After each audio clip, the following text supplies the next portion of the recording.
Hi, and welcome to day 6 of probability distributions. Tonight we're going to be talking about normal distributions again and inverse norm problems. We're actually going to be doing some application problems with the normal distribution. So why don't we get started there? For this problem, eggs laid by a chicken are known to have a mass normally distributed, with a mean of 55 grams and a standard deviation of 2.5 grams. What is the probability that A, an egg weighs more than 59 grams, B, an egg is smaller than 53 grams, C, an egg is between 52 and 54 grams? Well, this is a normal distribution, and we're talking about our weights. So our weights are normally distributed, and we have the mass, the mean of 55 grams, and my standard deviation is 2.5, so this would be 2.5 squared. Okay, so what we need to do is sometimes I think it's helped to draw a picture of what we've got. So for A, I know that my mean is 55 and that my standard deviation is 2.5. If I want to know that an egg weighs more than 59 grams, so 59 grams is going to be above, not quite 2 standard deviations above, but almost. So this would be 59 over here, and that is the area I'm looking for. Since that's the area I'm looking for, I'm going to do a normal CDF. The norm CDF. My lower bound is 59. My upper bound is the E99. My mean is 55. And my standard deviation is 2.5. Then when I put that into my calculator, 2366, I get 0.0548.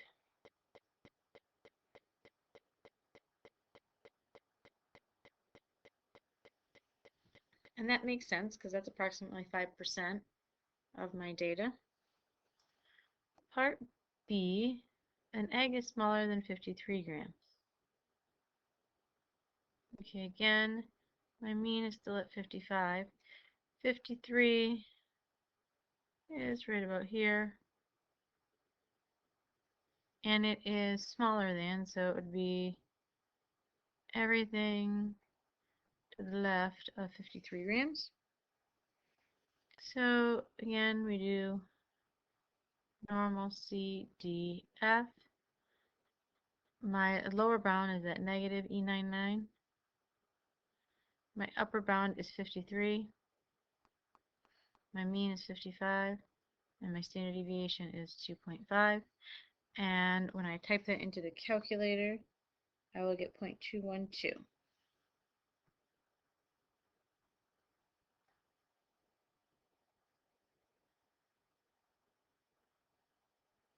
Okay, so for letter C, it says an egg is between 52 and 54 grams.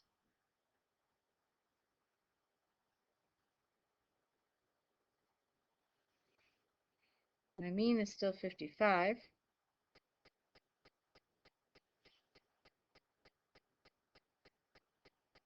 And 54 will be here. And then 52 will be over here somewhere. So I'm just looking at this little piece, which means I'm definitely going to be less than a half because it's not even half of my data. So I'm going to do normal CDF. My lower bound is 52. My upper bound is 54. So 2, not a 3. And my mean is still 55. And my standard deviation is 2.5. And when I put that onto the calculator, I would get 0.230 when we do our rounding.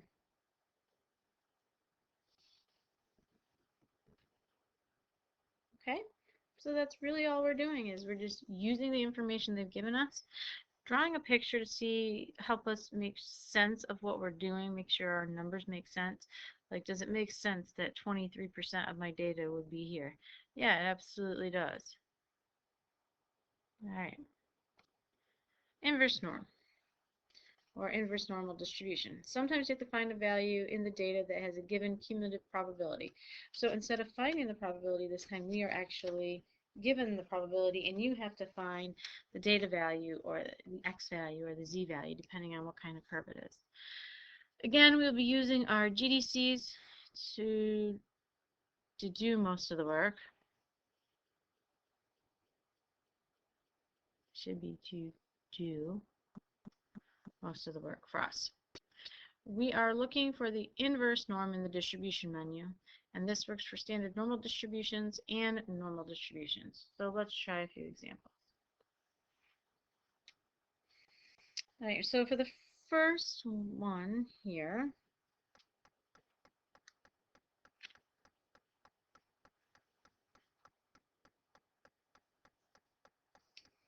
given that we have z is normally distributed and my mean is 0, my standard deviation is 1, find my GDC to find A. Okay, when I have z, remember this is my standard normal curve, so these will be fairly easy. Let's draw a picture for A. So if I know that my percent, okay, here's my mean is at 0, is 0.877, that means 87.7%. That means I'm going to have all of this over here, which is 50%, plus another 37%. So it's going to go a little bit farther. So this is what I'm looking for, and I'm looking for that value there, the value of A. What z-score is going to give me a value that I have a probability of 87.7. So on my calculator, I do inverse norm.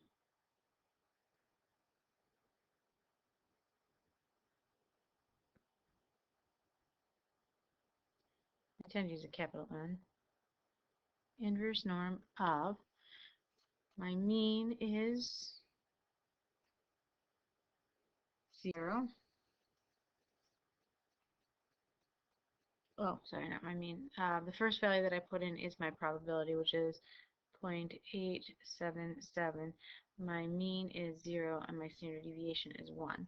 So you put your probability in first, then your mean, then your standard deviation. And for 3 sig figs, my answer here is 1.16.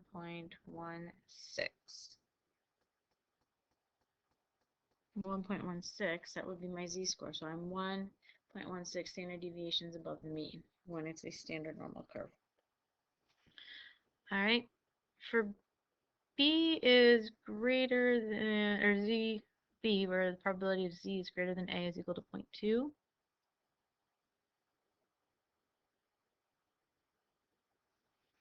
Okay.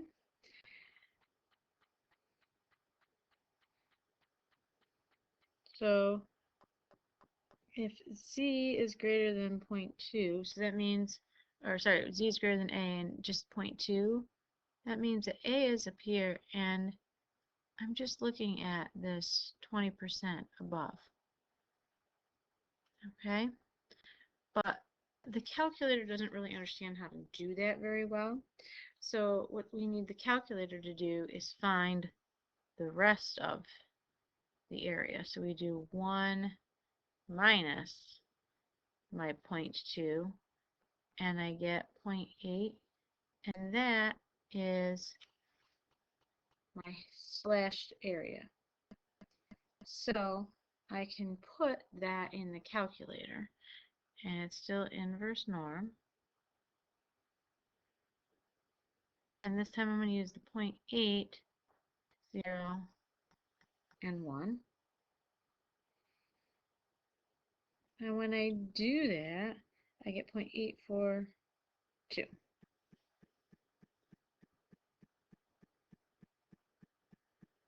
And it makes sense that 84.2% of my data would fall below that value. Alright, somewhere I gotta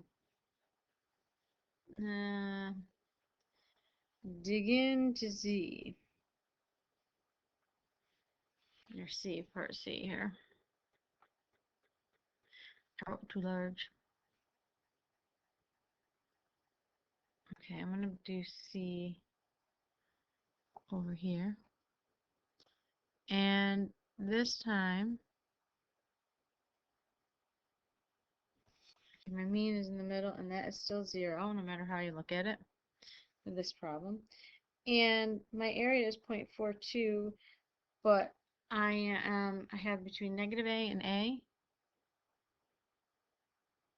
And since distributions like to be nice, if I have 0.42, I'd have to figure out what I have in this whole thing. Well, from 0 on below, I have 50%. So if I were to do 1 minus 0.42, I would get 0.58.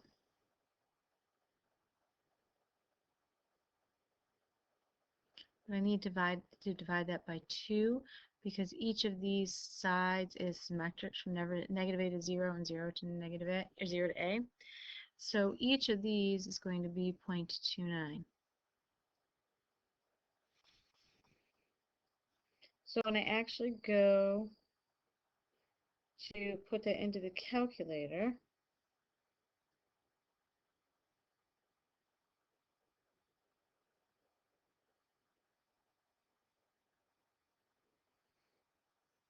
I still need to consider if this is 0.29,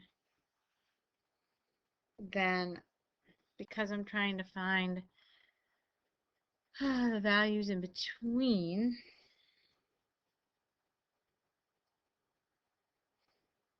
I need to consider, look at something that's written real quick.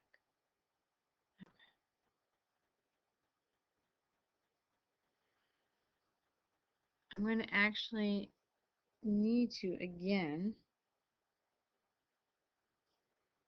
figure out what 1 minus 0.29 is, which is 0.71.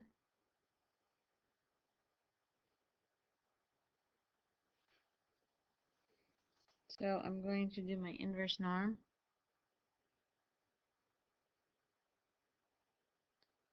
of 0.71, 0, and 1. And that would be 2, 3 sig figs, 0.533.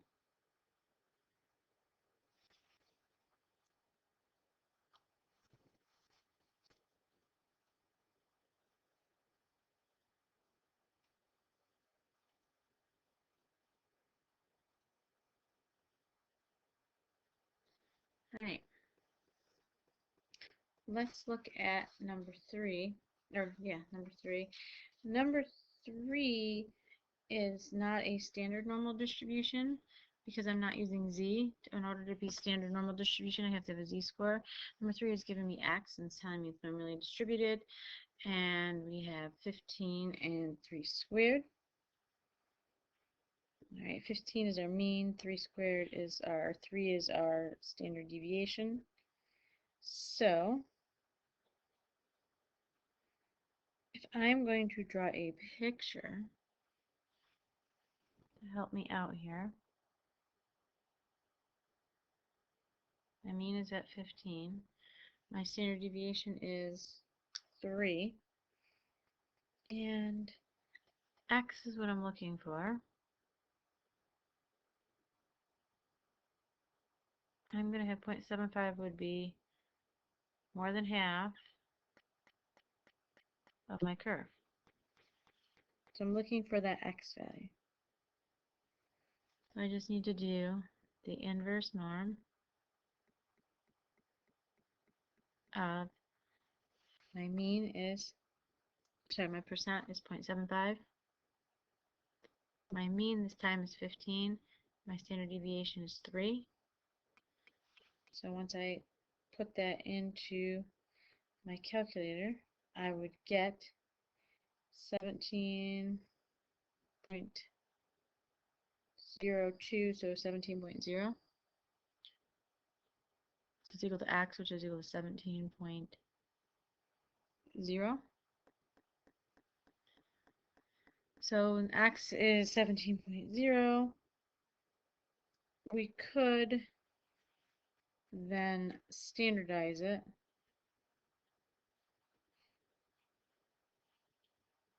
and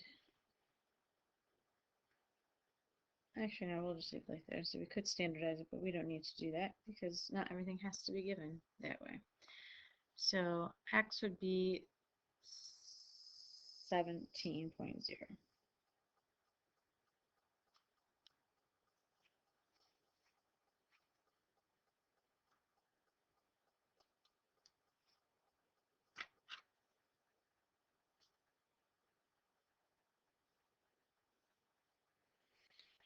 Alright, let's look at last one here. Cartons of juice are such that their volumes are normally distributed with a mean of 150 milliliters and a standard deviation of 5 milliliters. 5% of the cartons are rejected for containing too little juice. Find the minimum volume to the nearest milliliter that a carton must contain if it is to be accepted. Well, my volume is what we're talking about, and it is normally distributed with a mean of 150 and a standard deviation of 5 squared. Okay, and we're trying to find the volume where it is less than m.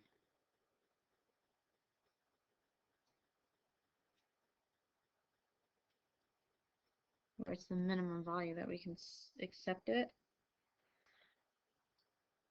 And that has to be the 5%, which is 0.05.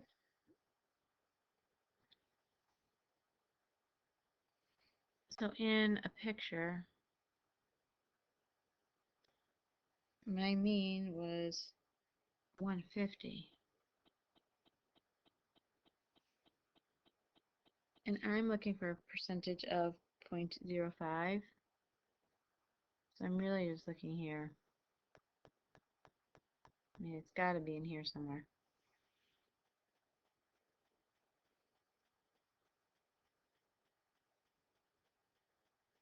So I need to do inverse norm.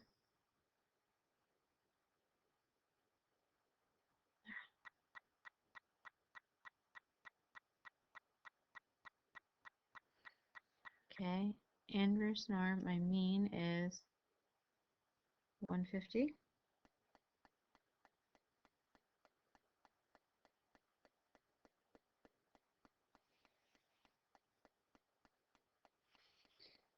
And then my, oops, had to put, hang on. Okay, when I'm doing my inverse norm, I have to put my probability first, so it's 0.05. My mean is 150. And my standard deviation is 5. So when I put that into the calculator, I get 141.776, so 142 is the minimum volume I could have so that it would be accepted. All right, that's it for today's notes.